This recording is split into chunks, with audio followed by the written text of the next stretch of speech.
Hello, everybody, and welcome. My name is Diana Done. I'm the director of the e-learning center in the Polytechnic University of Timișoara, and we are now at the third session of the E.I.N.S Open Lecture Series. E.I.N.S Open Lecture is about, it's run by the E.I.N.S European University Alliance, and please let me introduce the project before everything, so you know what we are speaking about and what we are doing at this moment. So I will briefly introduce the project, the E.I.N.S project, which is funded by the European Institute of Innovation and Technology through the EIT HEI Higher Education in Innovation Initiative, and it's in the section raw materials. It is run, in fact, by the partnership of E.I.N.S. E.I.N.S is a European Universities Alliance called Entrepreneurship and Innovation Network for Smart and Sustainable European Regions. And we are several partners which we are trying very much to support this European Innovation and Technology Institute initiative, where there are several of them. As you can see, there are 8 at this moment initiatives, all of them dealing with very important and hot topic for the European Union, from digital, from climate change, from urban mobility, and also to energy. Because the 80 initiatives, they propose more or less to find solutions to big challenges our society faces through a very innovative cooperation between universities, research centers, and companies and the community around. So this is the reason why E.I.N.S has been established as a project in which we encourage the smart and sustainable regions through education and research. This open lecture series being part of this E.I.N.S project. The E.I.N.S consortium is made of Fachhochschule, the University of Applied Sciences from St. Pölten, Austria, Polytechnical Institute from Setúbal from Portugal, by the Hungarian University of Agriculture and Life Sciences from Hungary, by University College Leuven-Limburg from Belgium, by the Polytechnic University of Timișoara from Romania, by the University of Applied Sciences from Latvia, and by a very large association, University Industry Innovation Network, also from the Netherlands, this time located. The project plans more or less to define this, how to develop and to strengthen the innovation capacity, but doing this through this knowledge triangle: universities, research, community, and industry. For this, we try to improve the entrepreneurial education through more learner-driven innovation, and to try to build up this smart specialization. So this E.I.N.S Open Lecture Series is part of that. There are a series of 8 open lectures which we are running this year, until the end of December 2022. They are all online, they are all accessible to everybody, they are provided by the project experts, all coming from all the partners, so different partners will be presenting each of them. And their main target is to enhance entrepreneurial and innovation education. How they are run? There are presentations, and we have questions and answers during the presentation, which you can be asked in written, either in the chat or in the Q&A session. At the end of the presentation, the presenter and the expert will answer to those questions and will comment on them. During the presentation, we will have several Menti activities for which we kindly ask for your participation. And at the end, we'll be having a quiz to validate the information which was during the webinar. You can find more information about the project on the eudres.eu website. So that's more or less the information about the project. And I'm very happy now to welcome next to me, first of all, my colleague E.I.N.S, who is coming from, he's associate professor at the Polytechnic University of Timișoara. He is in charge with innovation and entrepreneurial education, and also part of the E.I.N.S team. And also my colleagues E.I.N.S from the University of Applied Sciences from St. Pölten, and E.I.N.S from the Polytechnic Institute of Setúbal from Portugal. And today's topic is going to be more or less about innovation and about entrepreneurial innovation with the idea of new future and new entrepreneur generation. So the plan is for 1 hour, 1 hour and a half of presentations, talks, interactive activities, and I will kindly ask Silvio to introduce the two speakers. Thank you. Thank you, Diana. I'm very glad to be able to introduce the two panelists that we have present today. And the first one who will be talking is E.I.N.S. She's lecturer for entrepreneurship, product and brand management of the Fachhochschule in campus Vienna. She's also an independent management consultant, but one of the most important roles is that of knowledge and technology transfer officer at Fachhochschule St. Polten. She's also hub expert at the House of Digitalization in Austria.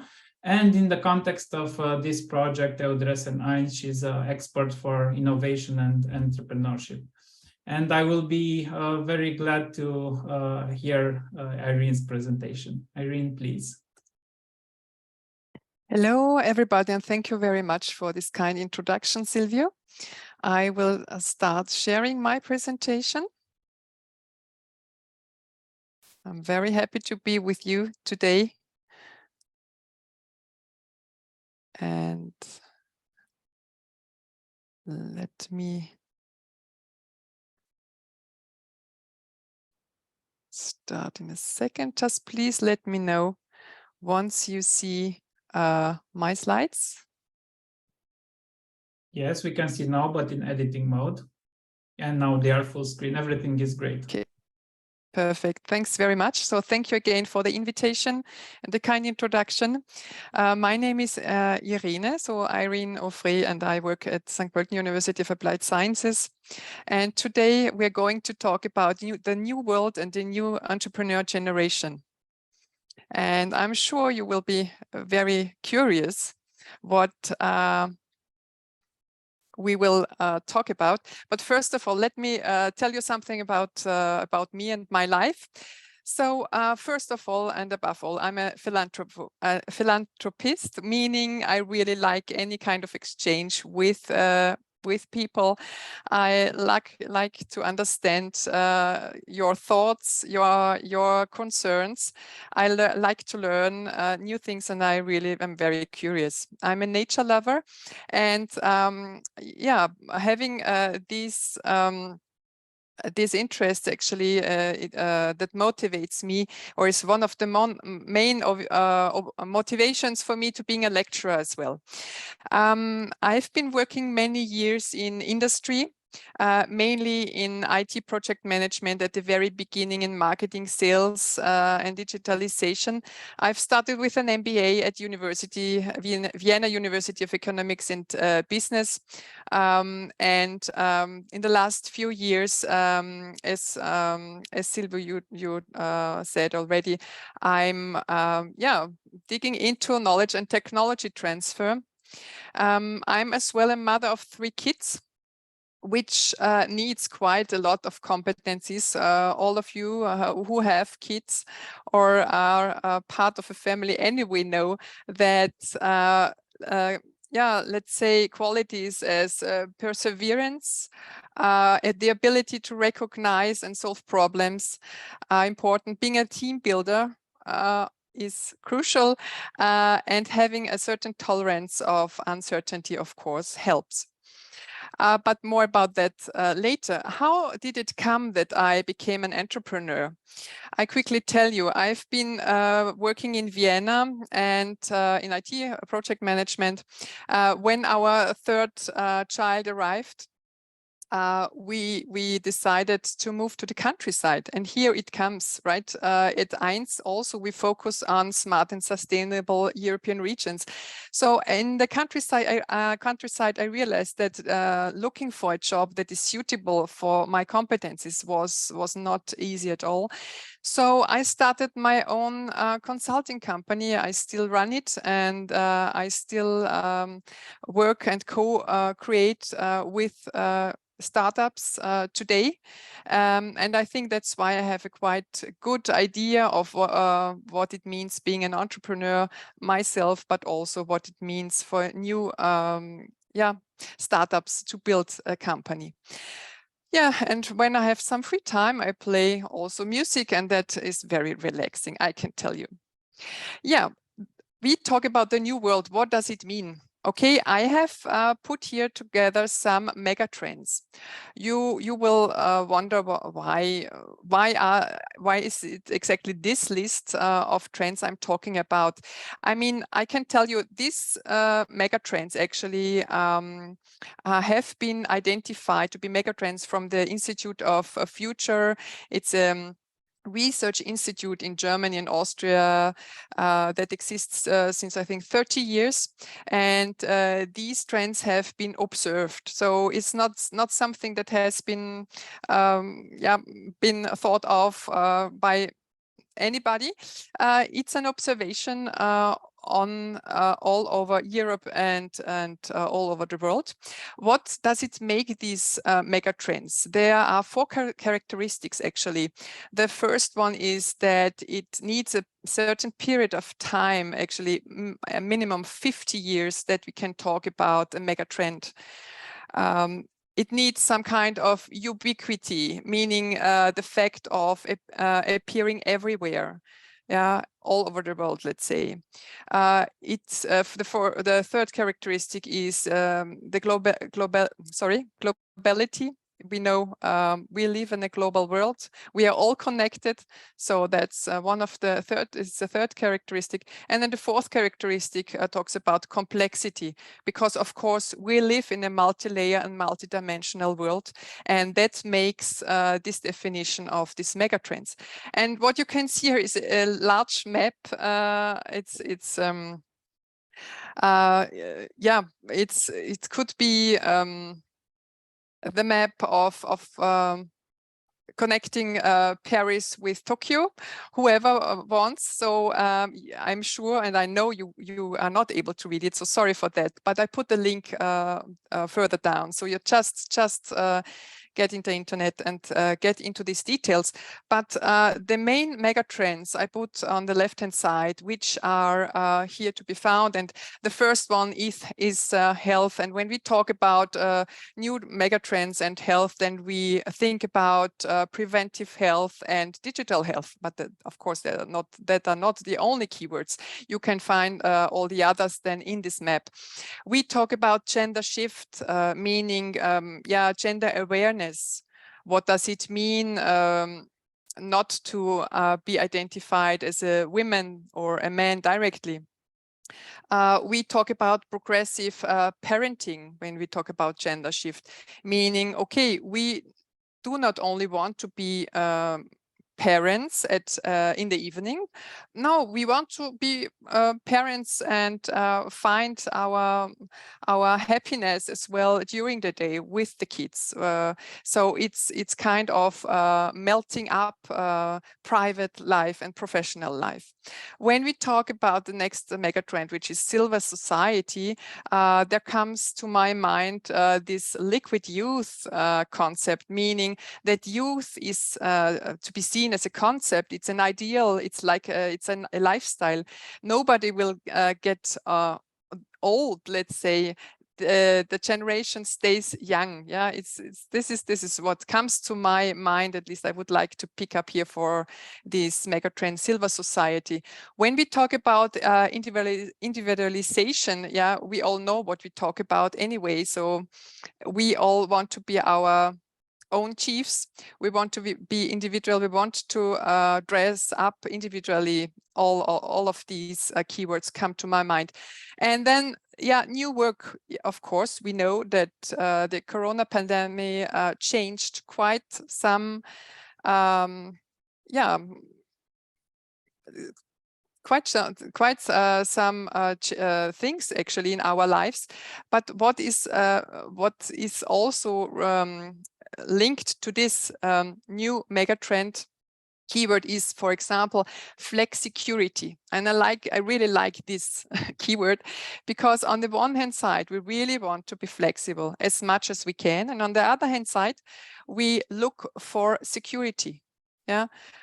When we think about that, it's a quite interesting combination. I really love it. Think about that. Yes, then security, of course, is important to all of us and will stay important when we think about data security. It's just one topic, one issue in this security theme. And then knowledge culture. Yeah, we all know that lifelong learning is a must today. And that's why you are here as well. So we keep on learning new things every day, every second, every millisecond. And that's what I really love here in our institutions and in my life in general. Connectivity, yes, we know we are all connected through internet. There are so many devices we can connect through. So yeah, that's something is a given fact as well. And another mega trend that the Zukunftsinstitut identified is urbanization. When we talk about that, actually, I just want to mention microhousing. Yeah? It's a trend, for example, to have a maximum comfort in a minimum space. Yeah? It's just one aspect, of course. And new ecology is something that is related to sustainability and circular economy, as you know.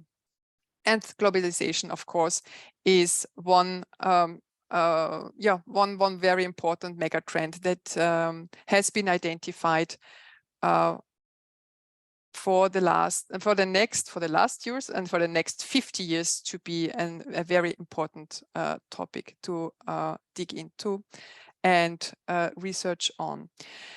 Yeah, when we have thought about these mega trends, what does it mean to all of us? We know on the one hand side, we have the freedom to decide on how we want to live. But on the other hand side, of course, there are some external influences. And just a bit later on, I come to the topic of consumer behavior. But first of all, let me continue by talking about the new world about innovation. I'm sure you have already some insights and knowledge about innovation. What I want to present you today or talk about today with you is the St. Gallen business innovation model. So it's the University of St. Gallen in Switzerland who has developed this model. And I really like it because actually it is much larger. It's giving a much larger overview about the topic itself, about business innovation. It does not only focus on one company and the microcosmos, but it's much more interesting and larger to be seen. And this business innovation is the systematic planning, management, and control of innovations within and between organizations. And actually, it's the between organizations I really like here, and that's why I chose this model for this open lecture today. The subject of innovations are product, services, processes, and business models. I'm sure that you are aware of this information, and we will have a question later on. Anyway, in regards to that. But let me introduce you this model to you, and I start on the big-sized inputs, which is national conventions and regulations. Of course, we all are influenced, and we have to respect those convention regulations. Then, of course, we have a look at the industry and markets. I still believe, and I see from my day-to-day consulting business, that this is a very underestimated information, and I really ask you, in case you want to start up a business, please first of all dig into industry, the market, the competitors. It is a crucial information, and you will need it for sure. Then you can see on the left-hand side the organization. Of course, it depends if you are part of a just founded startup, or if you are part or if you work in an international multinational company.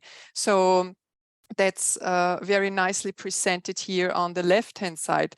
The enterprise culture or internal culture you live with your colleagues, if you just founded a startup, or if you're part of a multinational, the company culture is very, very important, especially when it comes to innovation, because it will depend if you consult and exchange with external stakeholders, like people on the streets, or institutions like higher institutions like universities and universities of applied sciences.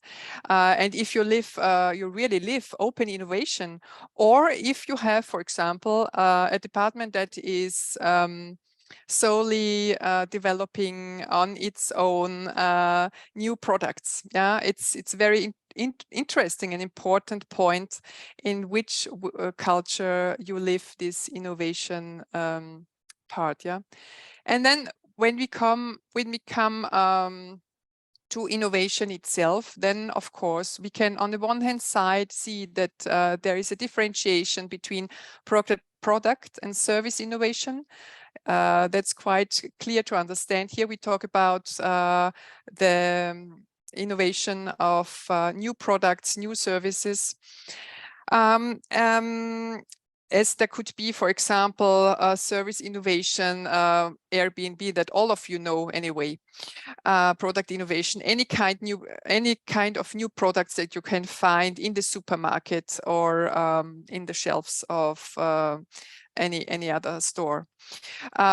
Then we talk about process innovation. Here it comes more to industrial examples, when, for example, we talk about a production company and we want to improve quality management, and we introduce artificial intelligence software that helps us to identify defective goods. So this would be, for example, a process innovation. And when we come to a business model innovation, then it means that the company completely innovates its business idea. Yeah, we will come a bit later on back to this business model innovation topic, and that's why I directly move on to entrepreneurship, which is on the top of this list in the very middle. Entrepreneurship is here seen as a process as well as strategy and performance management. Entrepreneurship, as you know, is about creating something new, something innovative. So that's why entrepreneurship and innovation always goes together. Of course, it needs a strategy, and strategy is built up on vision, mission, goals, and then only then you can create and define your own strategy. Of course, we need also the performance management, and when we talk about performance management, it's mainly about controlling KPIs, meaning how does your equity ratio look like? Of course, it's important. I mean, if you cannot run a business in case you run out of money. So cash flow is one of the most important KPIs today, and you really need to ensure that you have enough cash flow, especially in these times when we live in a recession. Yeah, cash flow is important, we know. And then, yeah, you can see this fourth process that starts with the idea generation, moves on to design, to the test and the launch. And here, of course, what comes to my mind is that this here could ideally, from my point of view at least, be exchanged with the customer-centered design model, where we go back and back and back again to the customer to understand his needs and to really find a solution for the needs of the customers. But okay, this would just be an idea. Maybe I can talk to my colleagues in St. Gallen. I don't know.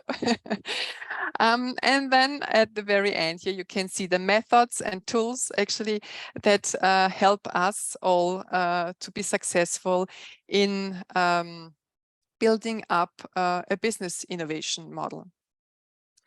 Yeah, so far so good. That's just a very small overview. I have in total 30 minutes, so I will move on.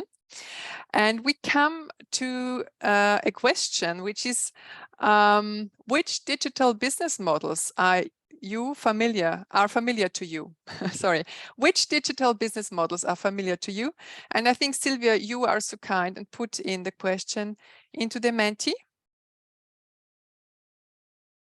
Yes, the question is active in the Menti now. Please see the Menti link or Menti code in the chat.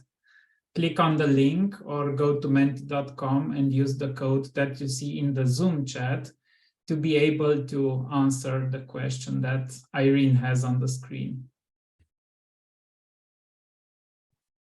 We will leave for 2-3 minutes for our guests to be able to answer the question. Of course. Sylvia, can you just please remind me how many minutes I do have left? I think it's about 10 minutes, right? Yes, yes, approximately 10 minutes. Thank you very much.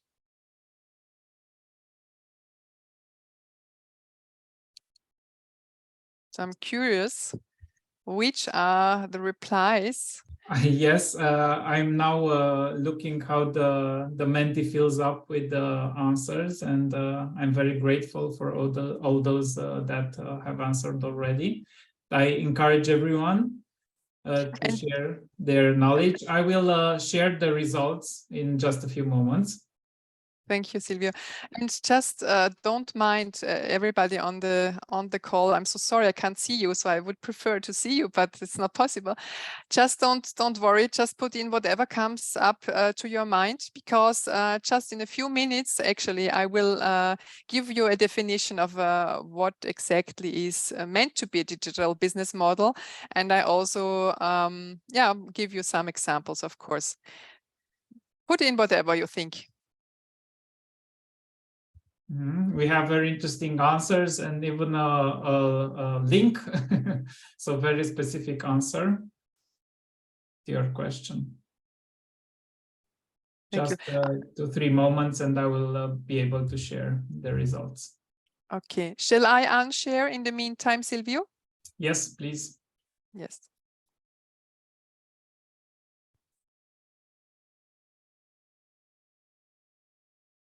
And now I will share the results. Thank you. And I will kindly ask you to comment a little bit on the answers. Of course.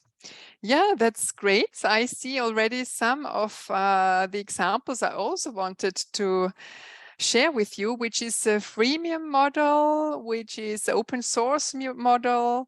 Yeah, absolutely. So you're on the right track.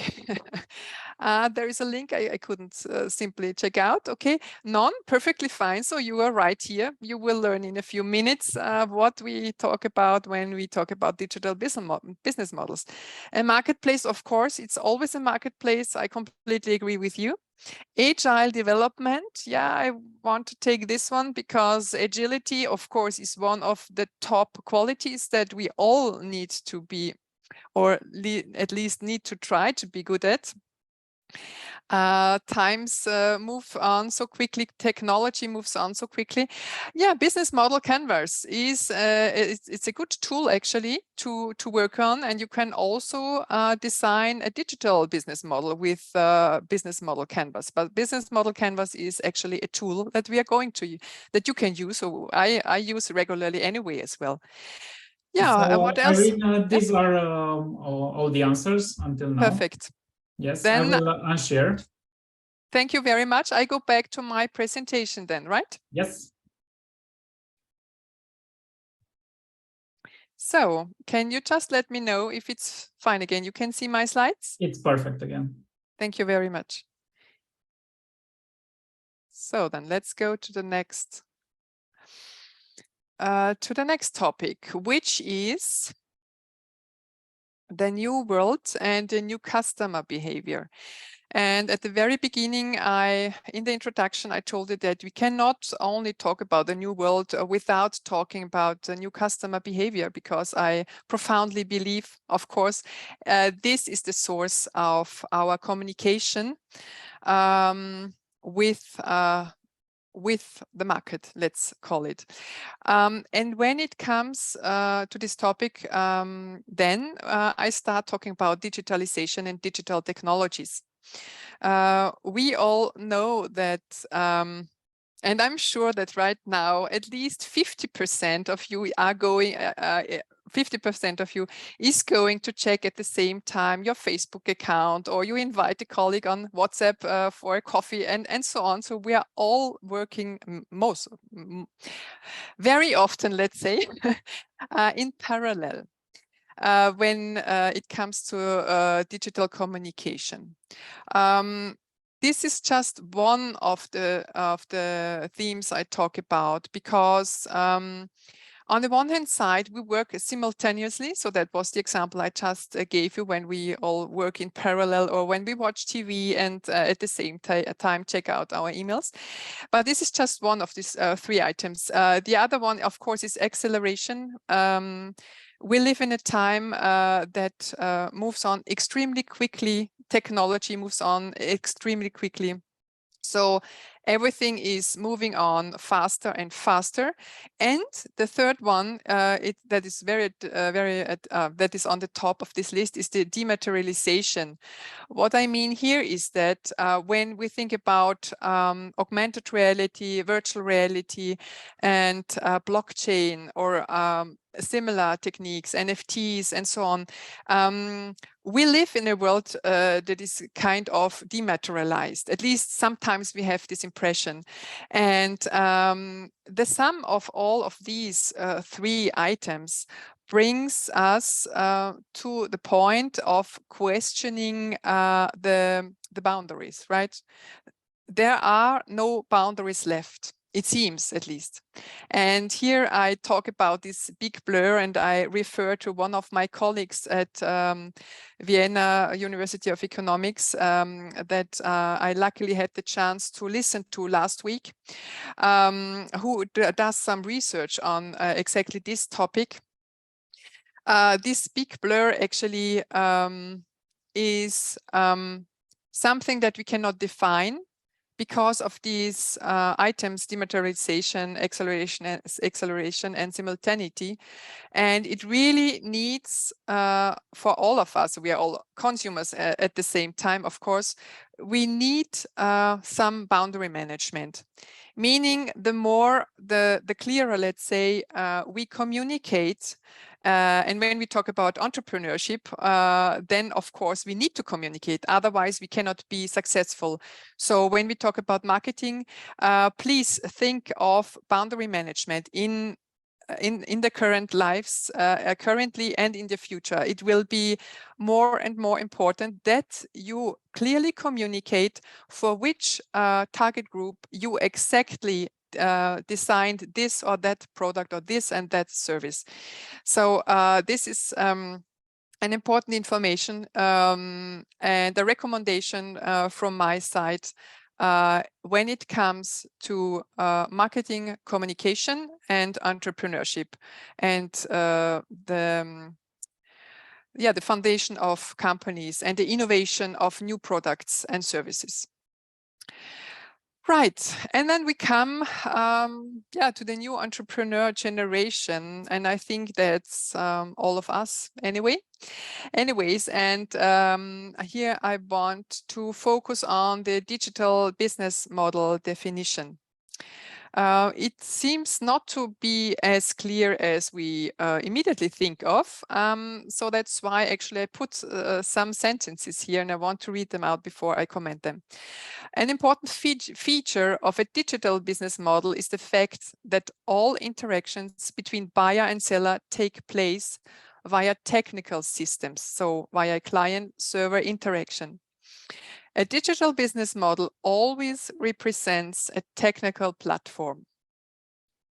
Actors are people like you and me with their respective technical equipment. So whatever it is, a tablet, a mobile phone, whatever, as well as clients. Okay, these are servers most of the time, via which the actual exchange relationship takes place by means of software. So, and the important thing is actually digital products are possibly parts of a digital business model, but they are not essential in a digital business model.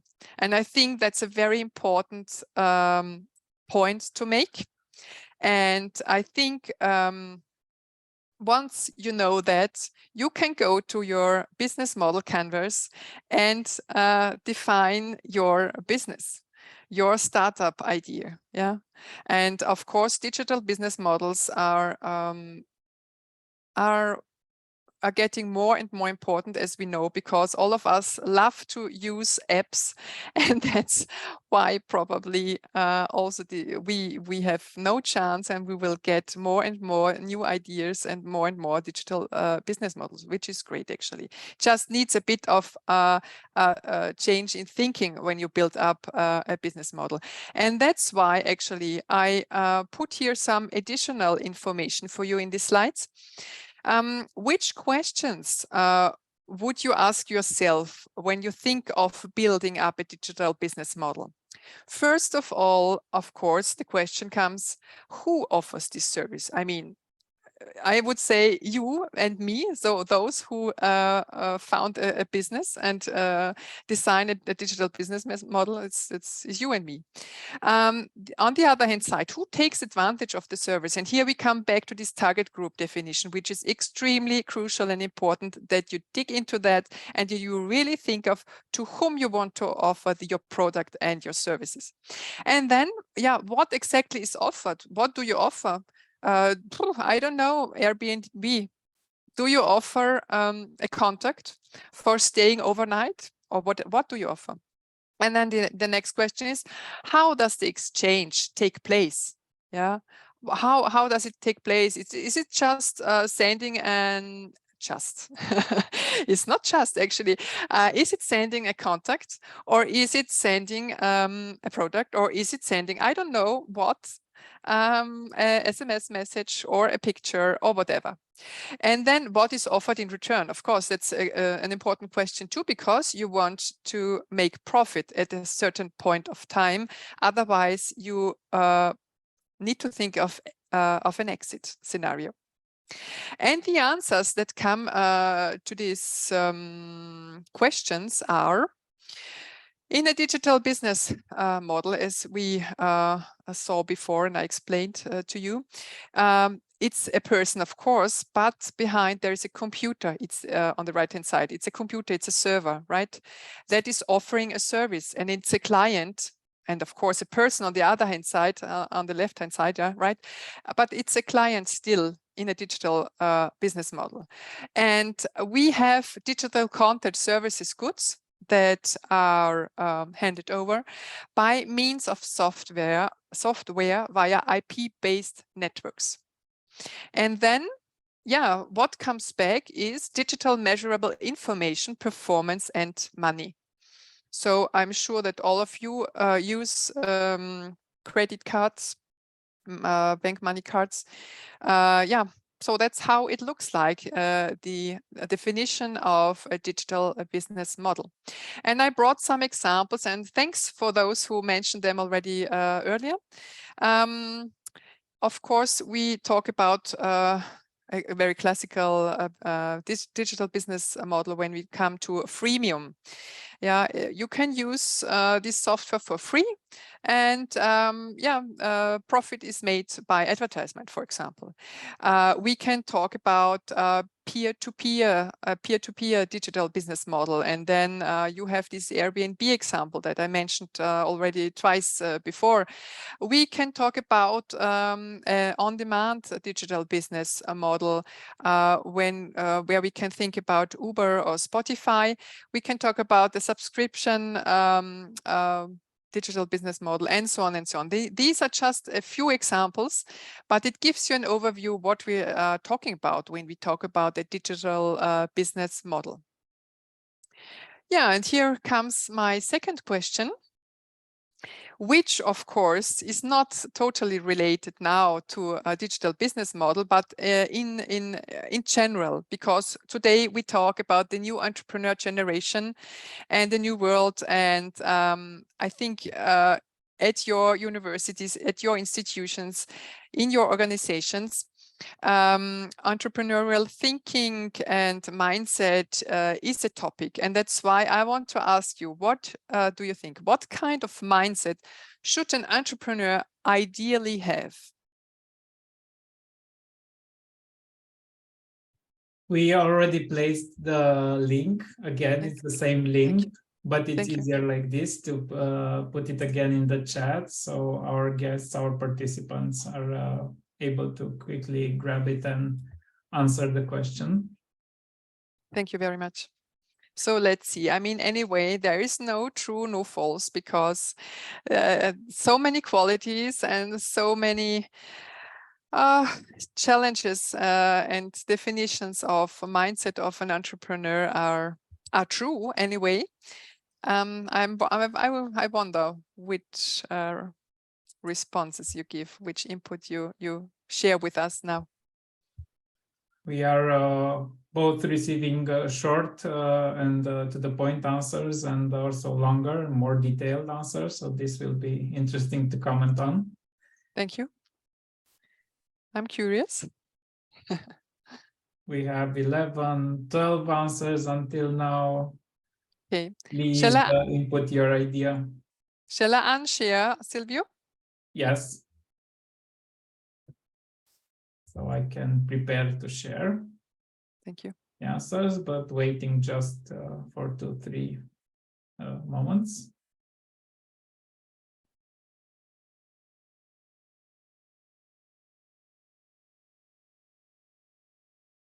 So I think we will have a very broad definition and qualities of an entrepreneur. Perfect. Perfect. I will share the first ideas, and then as soon as we comment, we'll have some more ideas to be able to talk about. Great. Okay, here we have the first ones. Oh, right, I see them. Okay, the mentality must involve a clarity of objectives, because it is essential that the person knows where he she wants to go, so that they can always focus to make the goals a reality. Very nice, absolutely. Creativity is important. Persistence, absolutely. We need to focus on clients. Yes, target group definition. We need to be inspired. Absolutely. A white duck? Okay, I need some explanation here. I think that you need a lot of motivation, right? That's what you want to mention here. Creativity, communication is important. We need a positive attitude, absolutely. Open mind, we need to be dedicated. We need to have the ability to learn, which is absolutely crucial. We have to be open to growth, our mindsets. We need to be flexible. We need to be super, of course. Yes, and innovative. We need to be innovative. Yes, we need to be open-minded, and we need to have resilience. And I absolutely agree, of course, to all of your comments. Thank you very much for participating. There is much more to say, and there will be a discussion and a panel discussion, and I'm looking forward to get some more of your questions and input. And so I would like to end my presentation here for the moment and hand over to Arlindo. And I think, Silvia, you want to introduce Arlindo first. So hand over to you, Silvio. Thank you. Yes, so if you already finished your presentation, thank you very much. Regarding the previous results, we will probably Google wild duck in the meantime to see exactly what's happening. But Irene, I don't want you to leave until you answer a question for us.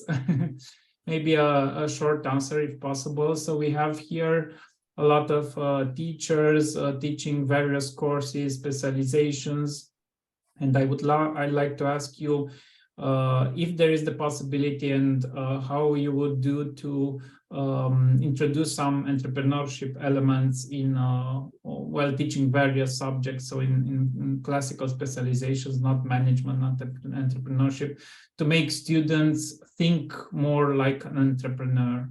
Is it possible? Of course. Yes, thank you for the question, Silvio.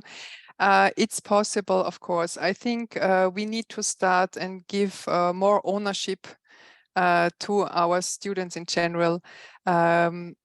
We need to hand over responsibilities. We need to open up for crazy questions. We need to be more innovative ourselves. And maybe through little projects where you can have some innovative design thinking processes, we can give the possibility to the students to feel like an entrepreneur, to get this mindset. But you asked me to be short, so I think that's it. Thank you.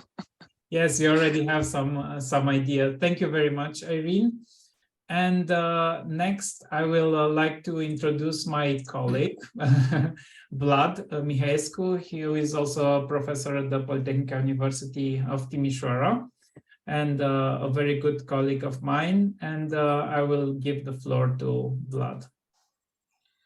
Thank you, Silvio. Thank you, Irene, for the presentation. I'm taking over now the moderation part, and I will be the one who will introduce Arlindo.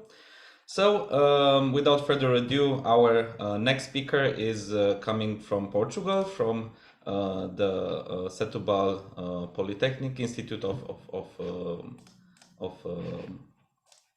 the International Polytechnic of Setúbal. And he is going to, he is a cloud architect for IBM and also an invited assistant at the Department of Economics and Management of the School of Business Sciences. And I will kindly ask him to make his presentation. I'm looking forward to hearing what Arlindo has to say. Arlindo, please, the floor is yours. Okay, thank you. And good morning or good afternoon to everybody. Let me just share my screen.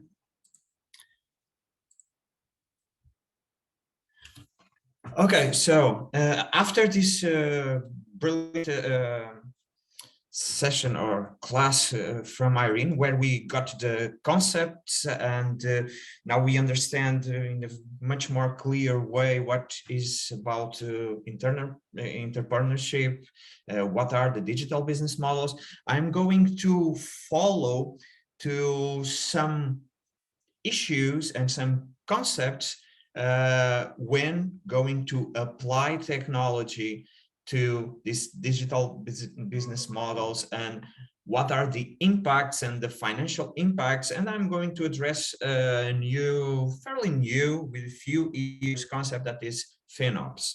So starting from myself, as I was kindly presented, I'm a cloud, right now also FinOps and application resource management that are closely linked in an area within IBM called Turbonomic. So I'm an architect, and I'm also an invited assistant, as first identified. So let's start with a first question. This is not a question for Menti. This is just a question to make you think about this. What do these companies have in common? Of course, they are all digital business models. They have their own digital business models. They have several things in common, but one of the common things that they have is that they born in cloud. They are based in technology, and they did not started with the use of huge amounts of capital in the beginning. They did not need to invest a lot in physical assets. So these companies have grown based on this paradox of CapEx versus OpEx, meaning that they were able to start their activity where their costs were based on operational costs, not in investment capital costs. Why? Uber didn't have to start buying cars. They don't own the cars. Airbnb, they don't own the hotels, the accommodations where people stays when we use their services. So they are digital companies because they don't have huge physical capex assets investments in order to operate and grow. And this is because, and I love this statement from Jim Detters, that well, actually, two guys in Starbucks can have the same computing power that any huge, big, small company. This means that technology, it's available to all of us. We can use it. We can take advantage of it. We can consume it. So we have the technology available. If we understand it, if we know how to take advantage of that technology with an idea, if we think about the business model that we think it may work, the technology, the access to the technology is not the problem. Okay, so technology is available for all of us, most of the technology. Okay, so what does this mean? So this has a huge implication, and this has a huge implication because we can take advantage of that technology and create new business models. Creating new business models means that we can take the space of existing companies, existing ideas, establish businesses that if they don't take the advantage also of the technology, they will die. And this is what has happened in the last 20 more years, meaning that more than half of the biggest 500 companies on the Fortune Index, they no longer exist today.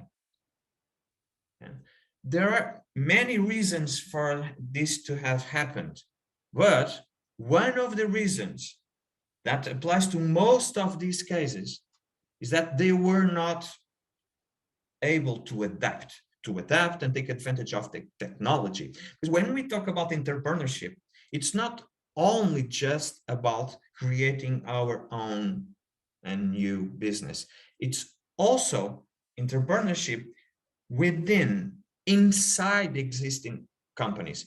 Companies nowadays, doesn't matter the size of them, they need entrepreneurs within them because they need to adapt, they need to change. And the same principles that we use to create our newest startup, our new digital business model, that needs to happen also inside established business, existing companies. Okay, one of the reasons for this lack of adaptation, for this new way of taking advantage of the technology, so making the technology democratically accessible to everybody, it's the advent of cloud. And when we say cloud, so cloud, we have cloud computing. What is this about? This solve every problem? So we now have access to the technology, because the technology is on the cloud and we can consume it with the web browser. We can do everything, take advantage of any kind of technology that is available, just consuming it. Yes, but technology, it's not the answer to everything. It's not the solution. Okay, in my case, as a cloud architect, I could say that, okay, this picture, it simulates one of my sons in the classroom, because I'm always telling them, okay, cloud, it's a good solution for this and for that. And if they listen to me, maybe they have some of these kind of answers, but this is not correct. The point here is that according with this, with the definition of the National Institute of Standards and Technology, cloud computing is just a model. It's a model for on-demand network access, meaning that I want this technology. I want to create a solution, an app that can recognize what is the difference between this type of cat and that type of cat. I can use that technology. I can take advantage of that technology. It's available for me to use, to consume, to pay a certain fee, a certain amount for the use of that technology. I don't need to buy the servers to make all that investment. I can just prototype, I can start using, because we have this model. Cloud computing is not a technology. It's a model of consuming. It's renting OpEx instead of buying, instead of CapEx. Okay, this is the definition. Besides this, so cloud exists. We are here with it. Besides this, accordingly with some of the analysts of the enterprise market, we have some trends around the cloud market.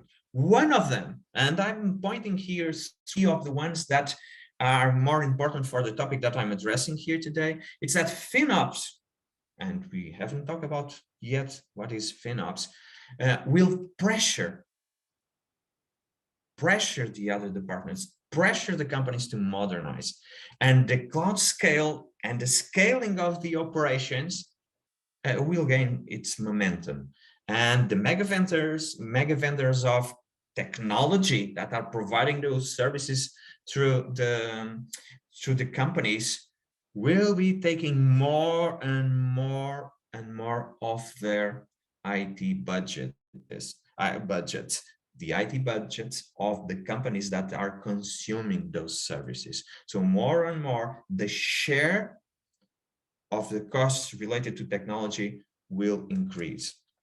And also, by 2023, according with IDC, an analyst of the enterprise market, cloud services will imply, the use and consumer of cloud service will imply a dedicated FinOps department, persons. Another analyst, Gartner, says that in one of his trends for 2022, and the year is ending, is that cloud teams will optimize. Take notice that it's not about technology implementation. It's not technological implementations. It's the business outcomes. Why? Because we are putting lots of money on the cloud. We are consuming from the cloud. We are consuming services, and we expect to get the money back from the cloud. But not always that happens. And we need to ensure that we know the right target. What is the right balance between the costs that we are getting into and the revenues that we are getting? Because the holy grail of this is that when we can have a cost model that is aligned with our revenue model in order to create a stable profit margin. This means that if our revenue decrease, our costs must decrease. This is the holy grail of any CFO in any company, in any business, even if it is a startup of a huge company. Another point that we need to create the right target is in forecasting. How do we forecast in a volatile world with a volatile demand and with volatile costs? How can we forecast? And forecasting, it's becoming more and more difficult for the CFOs, for the financial people, because we need to understand how those costs are arriving. Why do I have this cost? Because if we look to the automotive industry, for instance, we know exactly what is the cost of each small part of a car. When regarding to IT, what is the cost of one search that you perform in a customer portal in an e-commerce site? What is the cost? It has a cost. But what is that cost?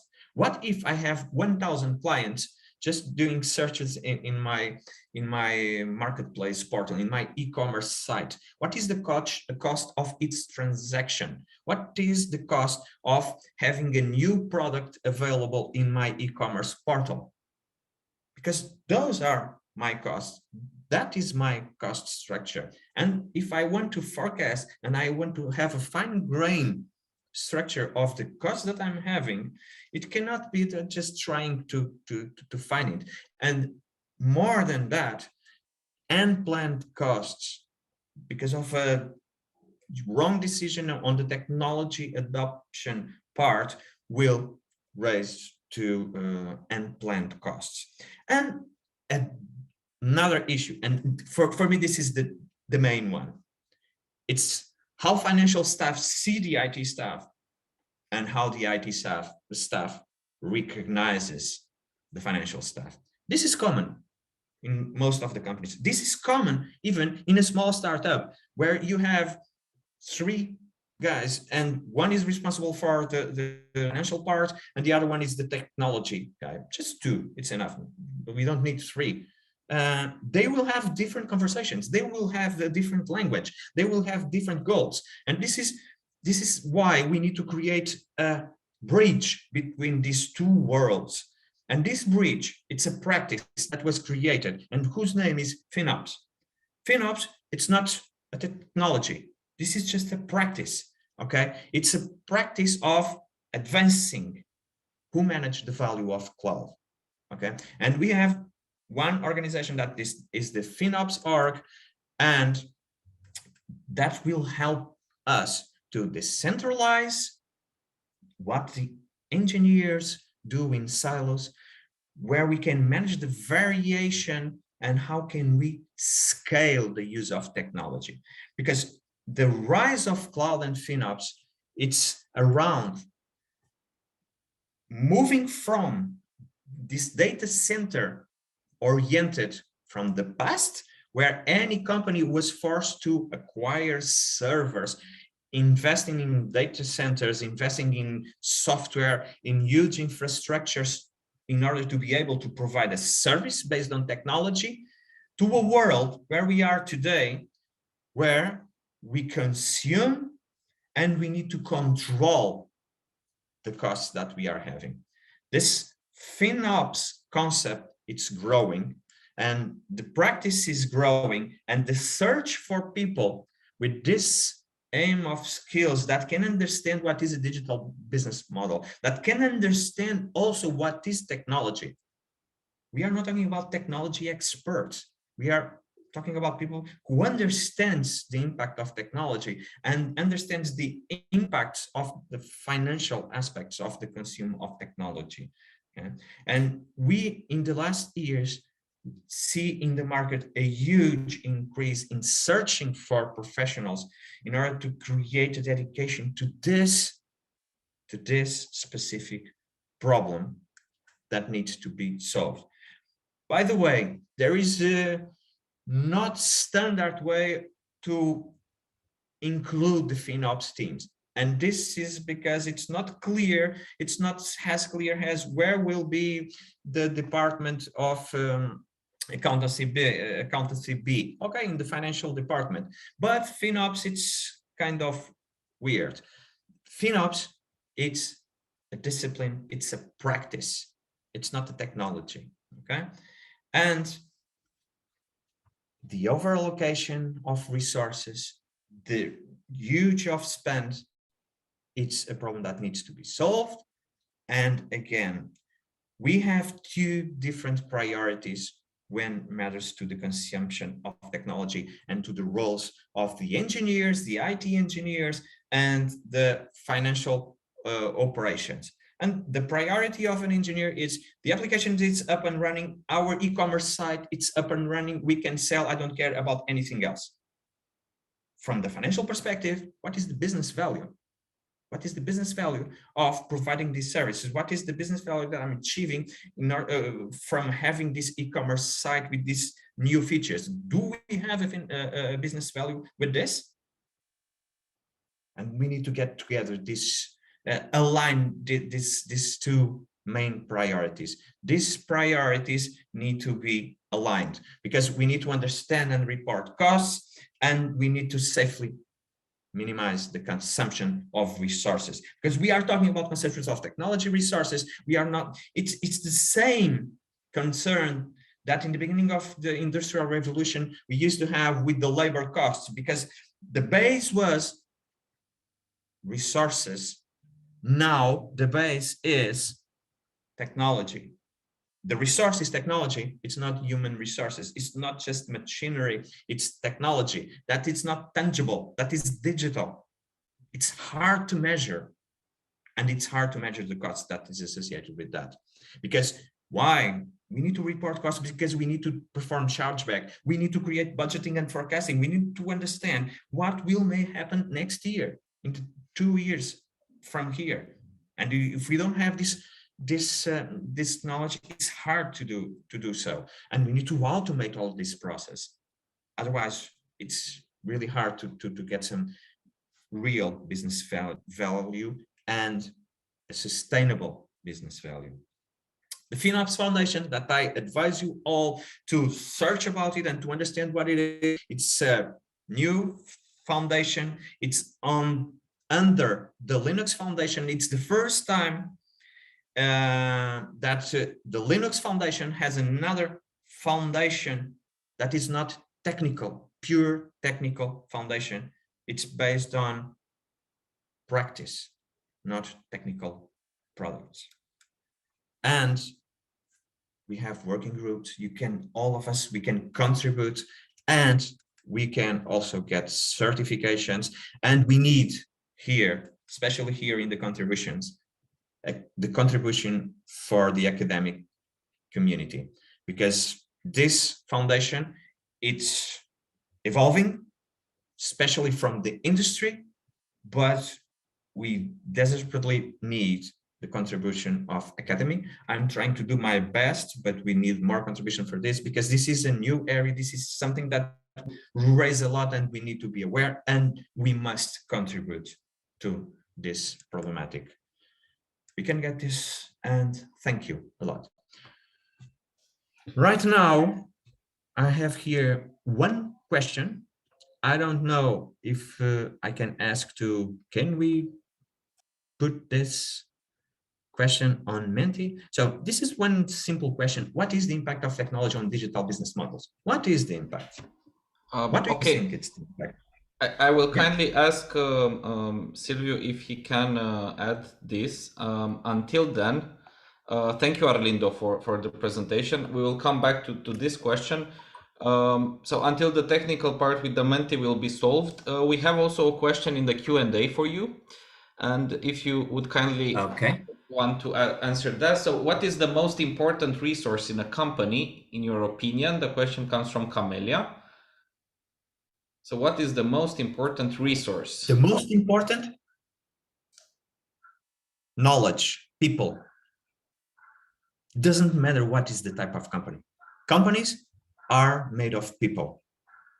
And the knowledge of the people, it's the most important resource. Nowadays, well, we can, this depends, of course, on which company we are talking about. There are companies that need natural resources. Okay, you need resources to manufacture cars. You need assets and things like that. But most of the companies, especially if we are talking about digital business models, the resources that we need is people. it's knowledge. The companies that I used as an example, thousands of other examples like those companies, they started based on the ideas of people, and were the ideas, and still today are those ideas and the knowledge, the entrepreneurship mindset that allows companies to grow or die. Thank you. Not sure if it was the best answer, but it's my personal and humble opinion. I like the answer. I like that the perspective of knowledge and people to be the center, the main resources of a company, and I also agree with that. In the meantime, we have the question which Arlindo prepared. We have uploaded it on Menti. So my colleague Silvio already put in the chat the link. Please go back to Menti. Is the same link you used before, and answer this question. What is the impact of technology on digital business models? Arlindo, if you want to add something more while the people are filling in. Of course. Okay, so there is no right answer. I would not call this a question. This is more, this should be, and I apologize for not putting that out. It should be something like, what is your opinion around the impact of technology on this digital business model? Because there is not one answer to this question. Okay, this is opinions, because it varies from case by case. Okay, there is a huge impact globally, of course, but has lots of variables. There is no single impact. Of course, we have, well, I'm not going to answer the question. I want to see the answers. But we live in the, and Irene stated that and repeated before me, we live in the world of digital business models. We live in a world where our, even the way we work, the way we live, the way we engage with each others have changed, and have changed a lot. I can even well, start talking about some trends identified by, for example, Yuval Noah Harari and his books, his wonderful books like Homo Deus and 21 Lessons for the 21st Century, or Sapiens, Brief History of Humankind. And I'm mentioning this author because he has a clear, he states a clear view of how our world has changed, and that that mindset that we may be facing the third big revolution after the agriculture, after the industrial revolution. We are now on the technology revolution with this small huge difference that is, it's taking too short time to happen. So it's happening at a speed that no of the other revolutions in the humankind existence were so fast as this one is. I agree. Look to our world 20 years ago. 20 years ago, it's like living in a different world. Yes, I agree. We are in a permanent change, and this is the only constant around us, that everything is changing. Arlindo, we have the answers prepared, so let's see some of the answers. Please, if you want to give your opinion on these answers, some of them are in Romanian. Romanian is not so different from Portuguese. Maybe you understand those as well, Yeah, but please. Let me just see if I can. It's too small for me to see. Let me see if I can.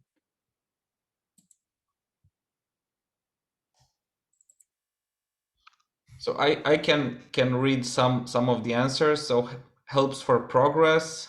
It has a huge impact. It helps with breaking the barriers. Technology Yes. is very important. Value creation. Companies are able to know their customers better. The ability to collect data, which can be used to personalize their business.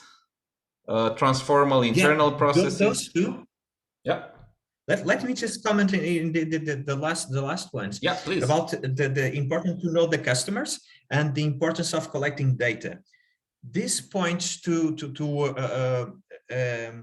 a paradox that it's the bubble, the filter bubble problem, that we live in the filter bubble that is created by the technology, where the business can take advantage of knowing exactly the customers. Something like show me your YouTube and I will tell you who you are. We live in the bubble.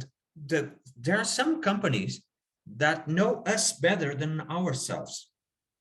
And I truly believe that, because we can prove that scientifically, because they don't forget what were the searches that we performed 10 years ago.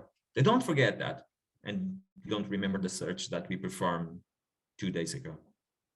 Okay, they know us better and our evolution in interest in the way that we use technology. So this is very important. This answers touch in some of the aspects that are truly important. And sorry, not interrupting. No, it's fine. I just want to read one more of the answers, and maybe you can also give some input on this, and then we will move to the closing of the session, to the panel part. So technology changed the way companies conduct their business and enabled small businesses to level the playing field with larger businesses in a globalized world. So perfect answer. I'm even, it's even hard to comment such a brilliant answer.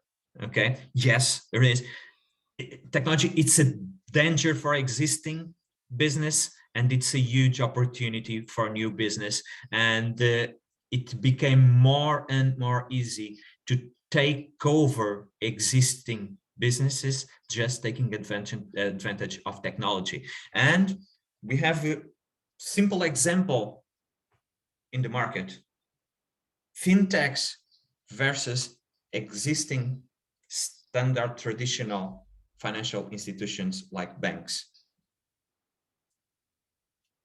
Fintechs are not in crisis.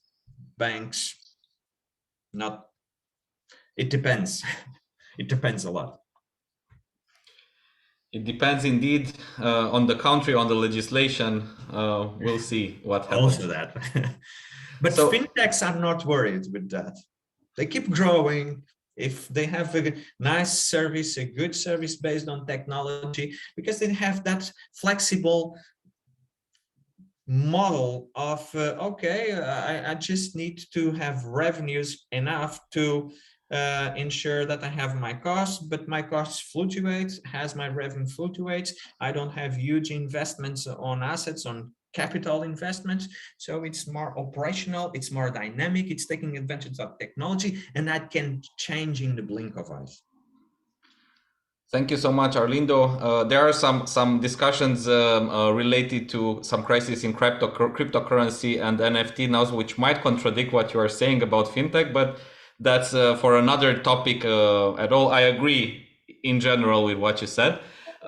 Before we start the panel discussion, I will kindly ask my colleague Silviu to also launch, we prepared a very short quiz for you, for the, not for the panelists, but for the participants. So Silviu, if we can also start the quiz, and if we can, I will, okay, so you see that we have 2 questions, and you have a multiple choice answer for both of them, while we will have the discussion about the in the panel. You have time to answer these two questions, and we will see afterwards how it went. So you have some time to do that. So Irene, nice to see you again, and now together with Arlindo, both of you are deeply involved in industry and university relationships and have experience in this part. So I would ask you, in a world of the future entrepreneur, how should companies be involved with the universities to prepare these entrepreneurs? This would be my first question to you. So how can we involve more the industry, the companies, together with the universities for preparing the future entrepreneurs? If you want, I start, Vlad. Please. Thank you for the question. Oh, there are many, many possibilities. And I think of, first of all, project together with students during classes, bachelor thesis, master thesis, but of course, as well, research projects. There are many possibilities and options to cooperate and develop projects together and learn together from each other. And most of the time, it's very, very beneficial for companies, of course, because universities per se are not supposed to make any profits. So I absolutely motivate everybody, and also us here on the university side. We learn extremely interesting, important information and insights on what is really relevant out there. And I think we together we develop a better world if we cooperate, industry and university. Yeah, thanks. Thank you, Irene. I recognize already some of the good practices I've heard of, and there were also some new ones which I will also talk to our university to try to implement. Arlindo, what is your opinion on this? You are muted. First of all, I completely agree with what Irene stated, so I'm just going to try to complement. And what I see, and I'm in both sides, so I have a view from both sides. It's that many times there are fantastic, really great ideas that with which we work on an academic perspective, but they die there. They die there because, okay, it was a great idea. You have a great idea. It's very structured, well structured. It can be possible to implement this in the real world, but it doesn't go there. And most of the time, it's because the industry doesn't know about it.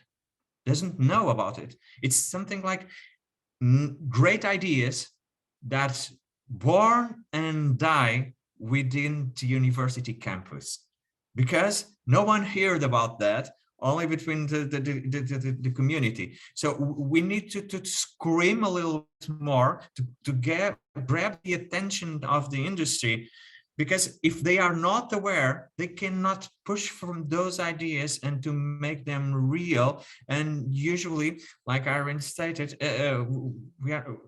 we are not profitable oriented institutions. So we are here to research and to develop ideas. But if we want them to go live, we need to promote that. And sometimes it's just a tiny frontier and tiny difference to make those ideas, create awareness of those ideas. It's like, no, we have here a list of ideas. Didn't you know about that? So it looks simple, but don't ask me how can we do that, okay? Okay, indeed, it looks simple, but it's not. Before moving on to the second question, I want to ask again the participants to complete the quiz, and I also remind you, like my colleague Silvio wrote in the chat, that in order to get the certificate of recognition for attending this webinar, you need to fill this quiz. So you still have a few more minutes. And now I have a follow-up question. It is a paradox, maybe. Why would a company be interested in promoting education for entrepreneurs if they are looking for people to hire? So they should want employees, not entrepreneurs. Entrepreneurs will build another company, maybe the competition. Not an easy question, I know. So why? It's a little bit of paradox, but why?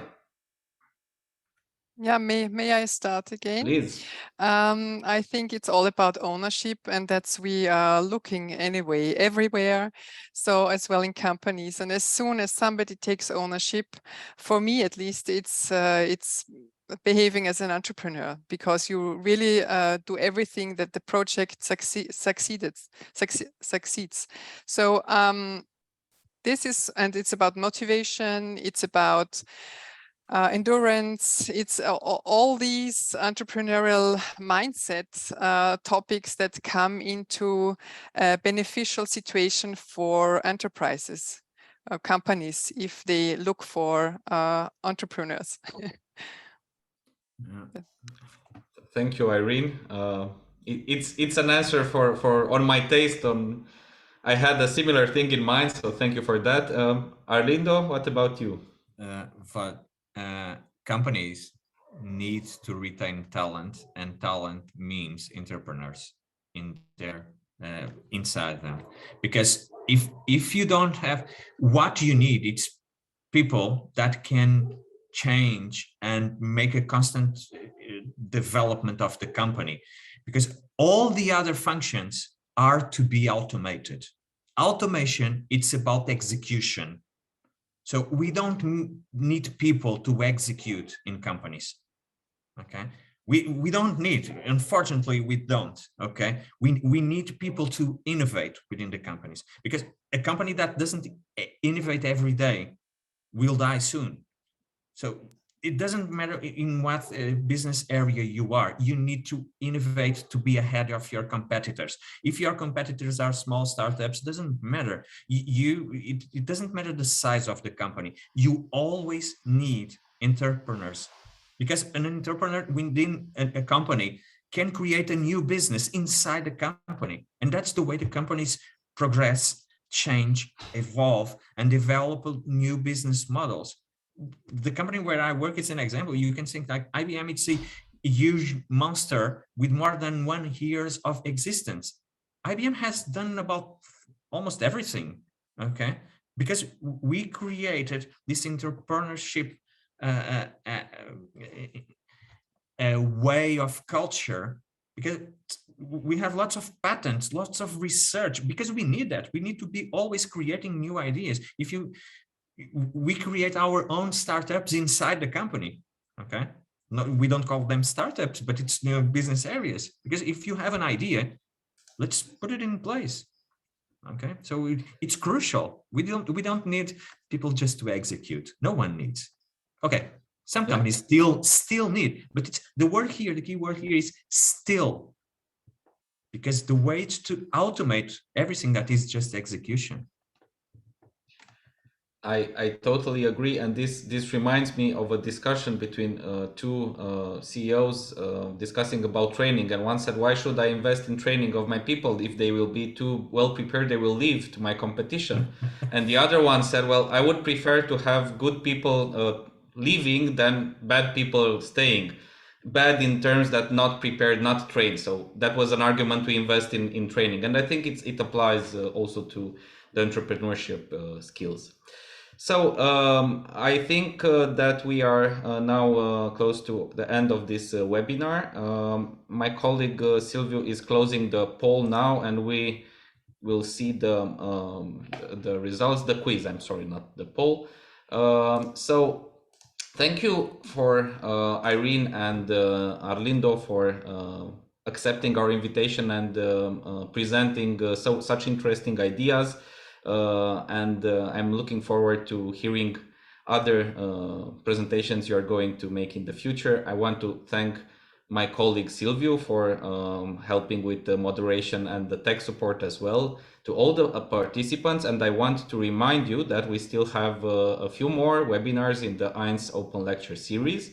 The next one is going to be next Wednesday on the 30th of November from 6 p.m. CET. The topic is circular economy and entrepreneurship, and the speakers will be Katrin Vandel from UCLL and Maera Leszczewicka from E3² University. So, Silvio, did I forget something?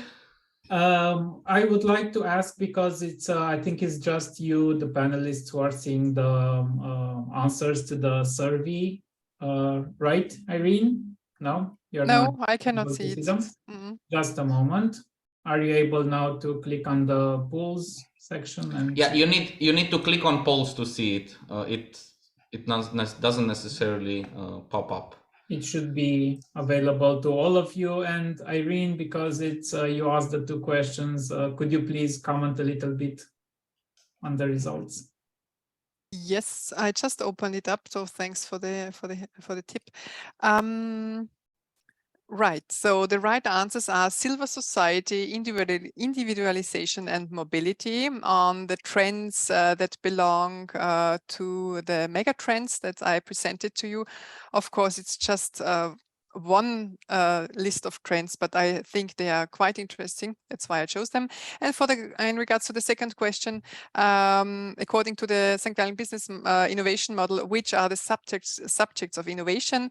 The right answers are product and service innovation, business model innovation, and process innovation. And I can't see anything, I can't see the results, let's say, so I cannot comment on the results. So I hope that's okay. Then I will comment a little bit. So for the first question, the 3 correct answers are the most chosen ones. So that's very good, and congratulations to the participants. And for the second question, we have almost the same situation, but a lot of answers on process innovation. Yes, which is also correct. So yes, we are really glad that the participants were attentive and they could get the right answers. Thank you. Thank you very much. So again, thank you, Silvio, for reminding me of this part. Thank you all. Have a nice day. We are waiting to see you in the next open lecture series in the E.I.N.S project. Bye, Irene. Bye, Arlindo. Bye, Silvio. Okay. Bye to everyone. Thank Bye. you. Thank Thank you. you. Bye. All the Bye-bye. best.